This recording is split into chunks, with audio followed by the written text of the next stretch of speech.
Okay, this is going to be the first in a series of videos on airplane weight and balance. In this first video, I just want to talk about why we care about weight and balance, why it's important. There's two main reasons we need to care about weight and balance in an airplane. The first reason is that we need to keep the airplane within its overall weight limit. And there's a couple reasons for this. There's only so much stress and force that the airframe of the airplane can take before it gets damaged or could break. And the more weight that is in the airplane, the more force is on the airframe and the more it has to withstand. And there's a limit to that. It can only go so far. When an airplane's flying, if it hits turbulence or is doing some maneuvers that are increasing its load factor or the g-forces that it's experiencing, that increases the force that is felt by the airframe. And so we have to keep the airplane at a weight where even with increased force on the airframe due to maneuvering or turbulence, we still have a safe margin away from the kind of force that would cause damage to the airframe.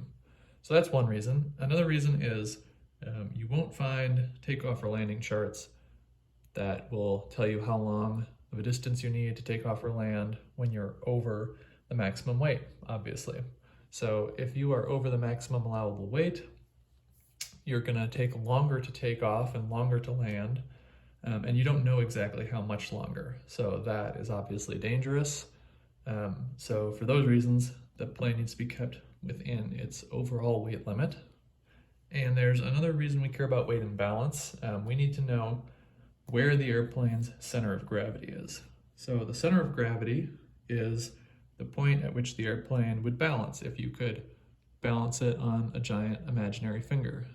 So I'm going to put this little symbol here for the center of gravity, and you can think of all the airplane's weight as acting downward through the center of gravity.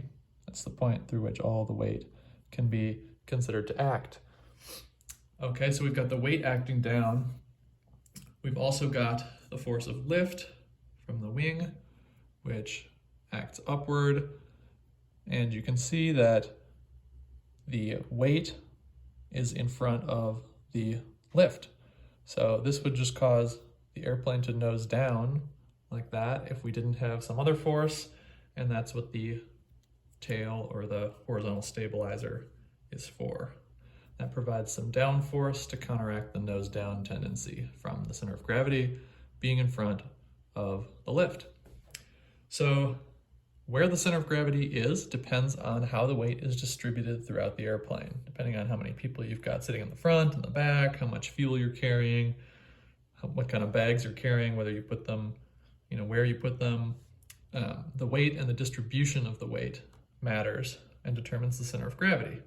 So what would happen if you put all the weight in the back of the airplane and the center of gravity were further back? Well, now the lift is in front of the weight, pulling the airplane up this way, and the center of gravity and the force from the horizontal stabilizer both act down. So we've got down forces over here and up forces over here. The airplane's just gonna nose up all the time, and it could just stall and you might not be able to control it.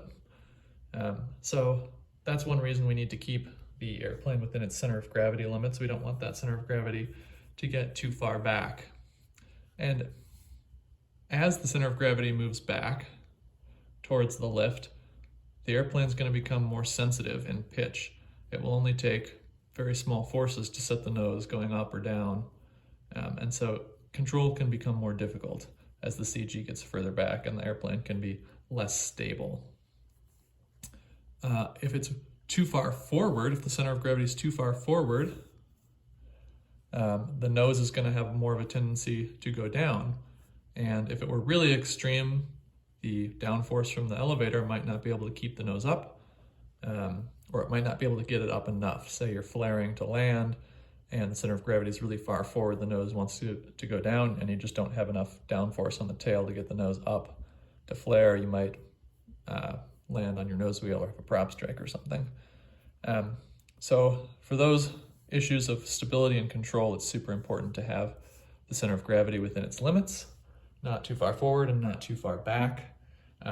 Center of gravity also affects other things like the stall speed of the airplane and its cruise performance, and those are things I'll talk about in more detail in later videos. But I just wanted to start off by talking about why we should care about weight and balance. It's the two main reasons we need to keep the airplane under its overall weight limit so we don't damage the airframe, and we need to keep the center of gravity within its forward and aft limits so that the airplane remains controllable.